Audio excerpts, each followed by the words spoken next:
제가 오늘 이 성탄절 메시지를 위해서 택한 본문은 수태고지라고 하는 그러한 본문입니다. 이 수태고지가 뭘 말하냐면 하나님께서 가브리엘 천사를 통해서 마리아에게 네가 예수를 잉태할 것이다 알리는 것을 우리 개신교에서는 수태고지라 그렇게 이야기를 해요. 근데 중세의 많은 화가들이요 이 수태고지를 그림으로 많이 남겼어요. 그래서 이 수태고지에 대한 그림이 굉장히 많이 남아 있습니다. 그 중에서 유명한 사람이 산드로 보티첼리라고 하는 사람인데 그 사람의 수태고지 그림이 굉장히 잘 그려져 있어요. 그 그림만 봐도 오늘 이 본문의 장면을 잘 이해할 수 있는 그런 내용입니다. 그래서 오늘 말씀의 제목이 성탄의 삼위일체적인 의미다. 그렇게 말씀을 드렸습니다. 이 본문에 그 삼위일체적인 내용이 나와 있기 때문에 그런 제목을 잡았어요. 우리 기독교가 믿는 것 중에 삼위일체가 있죠. 그게 신비라 그래요. 신비. 그러니까 성부, 성자, 성령이 하나지만 셋이다. 그거거든요. 하나지만 셋이다. 그게 삼위일체예요. 이 신앙의 미스테리를 우리가 어떻게 이해할 수 있을까? 어거스틴은 그의 고백록에서 이것을 설명을 하기를 이렇게 설명을 했어요. 여러분, 그 태양이 있지 않습니까? 태양은 항상 떠오르죠. 그죠? 근데 태양은 태양 본체가 있고, 그리고 빛을 주세요, 우리에게. 그 다음에 태양은 또 뭘 주죠? 열. 이 태양이 비치면 따뜻해요. 그래서 그렇게 얘기한 거예요. 태양 본체, 이거는 하나님이시고, 빛은 예수님이고, 열을 주는 거는 성령님이다. 그러나 이 태양은 분리될 수 없죠. 하나입니다. 그래, 그것을 삼위일체로 그렇게 설명을 하고 있어요. 그러니까 여러분 그 신비를 믿으시기를 축원합니다. 그러면 오늘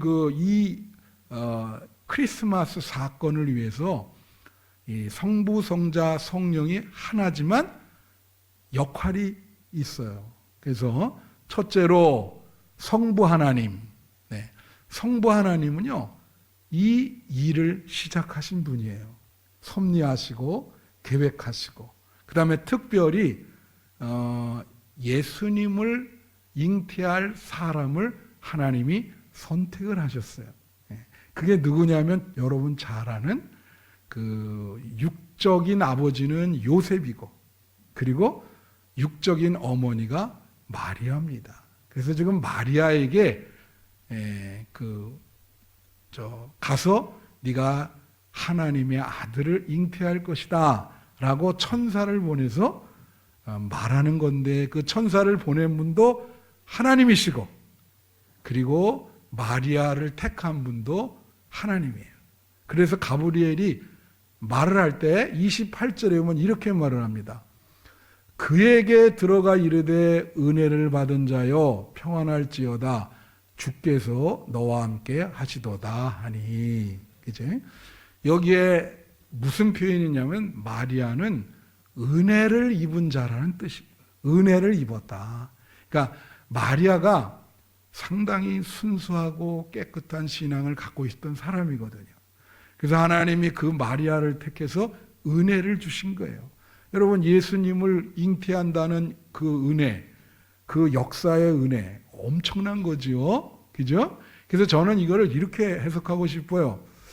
육적인 어머니, 예수를 육적으로 잉태했지만 우리가 영적으로 보면은 오늘도 예수님이 탄생할 때 여러분의 마음속에 탄생해야 되잖아요. 그죠? 크리스마스인데. 그러면 여러분은 어떻게 해야 되냐면 하나님의 은혜를 입어야 됩니다. 그래서 하나님의 은혜를 받는 사람만이 여러분 마음속에 예수님이 탄생하는 거예요. 이 크리스마스 기간에 하나님의 은혜를 받으시는 여러분 되시기를 축원해요. 나는 그 은혜가 여러분에게 어떻게 느끼는지 어떻게 다가가는지 모릅니다. 그러니까 여러분 한 해를 보내면서 감사하는 마음이 될 수도 있고요. 여러 가지 사건과 여러 가지 일을 통해서 여러분이 이건 하나님의 은혜다 그렇게 느낄 때 예수님께서 여러분 마음에 영적으로 탄생하는 거예요. 여러분 내 마음에 크리스마스라고 하는 말이 있죠. 여러분 마음에 예수님이 탄생해야 진정한 크리스마스가 되는 겁니다. 그러려면 은혜를 받으셔야 된다. 그래서 이 하나님은 37절에 오면 대저 하나님의 모든 말씀은 능하지 못하심이 없느니라 그랬어요. 이건 무슨 뜻이냐면 다른 표준세번역에 보면 이렇게 나와요. 하나님은 불가능이 없느니라. 이 모든 것, 처녀가 잉태해서 아들을 낳을 수 있습니까? 불가능하죠. 근데 하나님에게는 불가능하지 않다는 거예요. 하나님이 이 모든 구속의 역사를 계획하시고 실행하신 분이다. 그것이 성부 하나님이에요. 둘째로는 성자 예수님입니다. 성자 예수님을 이 가브리엘이 지금 말하면서 마리아에게 뭐라고 얘기하냐면 여기 보면 31절에 이렇게 나와요. 보라 내가 잉태하여 아들을 낳으린데 그 이름을 예수라 하라. 이름을 어떻게 해요? 하나님이 정해주는 겁니다. 근데 그 예수라고 하는 이름 위에 예수님이 어떤 분인가를 보여주고 있어요. 그럼 성자 예수님은 그 어떠한 일을 행하셔야 되는가? 이게 바로 마태복음 1장 21절에 나와 있습니다. 여기 보면 아들을 낳으리니 이름을 예수라 하라. 이는 그가 자기 백성을 그들의 죄에서 구원할 자이심이라. 예수라고 하는 이름의 뜻이 뭐라고요? 자기 백성을 그들의 죄에서 구원할 자라는 거예요. 그러니까 어떤 목사님이 어떤 신학자가 크리스마스를 해석하면서 이렇게 얘기를 했어요. 크리스마스는 십자가 사건과 같이 언급되어야 의미가 있다. 그렇게 얘기를 했어요. 사실 예수님이 탄생한 것은 여러분의 죄를 위해서 십자가를 지기 위해서 탄생한 겁니다. 인류의 모든 죄를 한 몸으로 다 이게 지고 가시는 거거든요. 그래서 자기 백성을 그들의 죄에서 구원할 자이다. 그러니까 예수님은 우리 죄를 용서하시고 우리가 죄를 질 때 형벌을 받아야 되는데 그 형벌을 대신 지고 가시는 분이다. 그래서 여러분이 예수님 때문에 천국 가면 우리가 심판대 위에 서거든요. 그런데 예수를 믿는다. 오늘도 세례받은 분들이 고백했지만 그 심판대 앞에서 저는 예수를 믿습니다. 그러면 형벌을 면제해 줘요. 그리고 천국에 들어가게 되는 겁니다. 할렐루야. 그게 예수님의 사역입니다. 그죠? 그리고 그 예수에 대해서 32절, 33절에 이렇게 얘기해요. 그가 큰 자가 되고 지극히 높으신 이의 아들이라. 지극히 높으신 이는 하나님이죠. 하나님의 아들이라는 소리예요. 예수가 하나님의 아들이다. 그게 초대교회의 기본적인 믿음이었어요. 예수가 하나님의 아들이다. 유대인들은 이거를 못 받아들였습니다. 그러나 우리는 예수가 하나님의 아들인 것을 믿습니다. 그리고 여기 보면 주 하나님께서 그 조상 다윗의 왕위를 그에게 주시리니. 다윗의 왕, 이 유대인들은요 메시아가 다윗 왕의 후손에서 날 것이라고 믿었어요. 왜냐하면 다윗 왕이 제일 큰 영토를 가지고 있었고 그때 이스라엘 백성이 가장 강력한 나라로 있었거든요. 그래서 분명히 그런 나라가 다시 올 것이다. 근데 여기에 그들이 착각하는 게 예수가 다윗의 왕위를 물려받았지만 그건 세속적인 나라가 아니고 영적인 신앙의 나라를 의미합니다. 여러분, 여러분에게 있어서 예수님은 왕이시지요.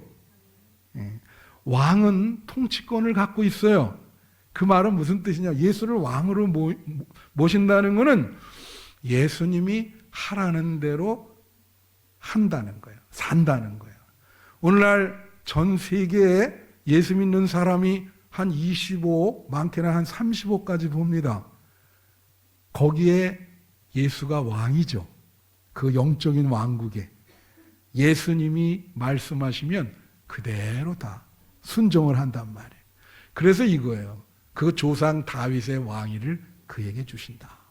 그 다음에 33절에 보면 영원히 야곱의 집을 왕으로 다스릴 것이며 그 나라가 무궁하리라. 결국은 그 예수님이 왕이 된 나라는 천국으로 이어집니다. 그러니까 그거는 한시적으로 이 시간성이 있는 게 아니고요. 그것은 영원히 영원성을 갖고 있어요. 여러분, 우리가 제일 우리의 한계는 뭐죠? 여러분의 한계는 뭡니까? 궁극적인 한계는 시간성이에요. 우리는 이 땅에서 영원히 살 수가 없어요.